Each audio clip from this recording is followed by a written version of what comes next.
నమస్కారం అండి. నా పేరు రాఘవేంద్ర. నాకు చాలా మంది ధనయోగాల గురించి చెప్పండి. మా జాతకాలను మేము చూసుకుంటాము. ధనయోగాలు ఉన్నాయా లేదా అని నాకు మెసేజ్ చేస్తున్నారు. చాలా సంతోషం అండి.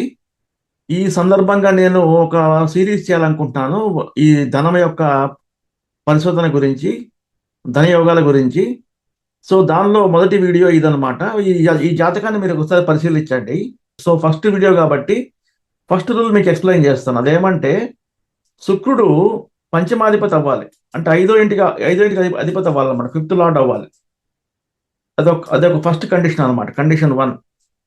కండిషన్ 2 ఏమంటే శని 11వ ఇంట్లో ఉండాలి. 11th హౌస్‌లో ఉండాలి.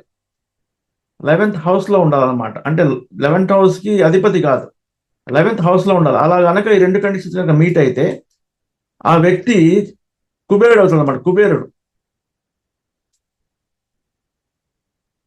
కాబట్టి ఈ జాతకాన్ని ఒకసారి పరిశీలించండి. ఇది మకర లగ్న జాతకం అయింది. దీనికి 5వ ఇల్లు వచ్చి వృషభ రాశి అయింది. వృషభ రాశికి ఎవరు అధిపతి? శుక్రుడే కదా. శుక్రుడు పంచమంలో ఉన్నాడు. అంటే ఇది శుక్రుడు పంచమంలో ఉండటము, శుక్రుడు పంచమాధిపతి అవటం, ఈ 2 కండిషన్స్ కూడా మీట్ అయిపోయినాయి. ఇది మీట్ అయింది. తర్వాత శని 11వ ఇంట్లో ఉండాలి. చూడండి ఇక్కడ శని వృశ్చిక రాశిలో ఉన్నాడు ఆయన. సో 11వ ఇంట్లో ఉన్నాడు. ఇది కూడా సాటిస్ఫై అయిపోయింది. కాబట్టి ఇలాంటి జాతకులకి ధనయోగం విశేషంగా ఉంటుందన్నమాట. కాబట్టి మీరు జాతకాల్లో పరిశీలించుకోండి. అలానే మీ ఆలోచనలు మాకు మీ కామెంట్ రూపంలో తెలియజేయండి. అలానే ఈ వీడియోని లైక్ చేసి సబ్స్క్రైబ్ చేసుకొని మీ బంధుమిత్రులతో కూడా షేర్ చేసుకోండి. రాబో మరిన్ని వీడియోస్ నేను ధనయోగాల గురించి చేయబోతున్నాను మీరు అడిగినట్టుగా. ఉంటానండి. నమస్కారం.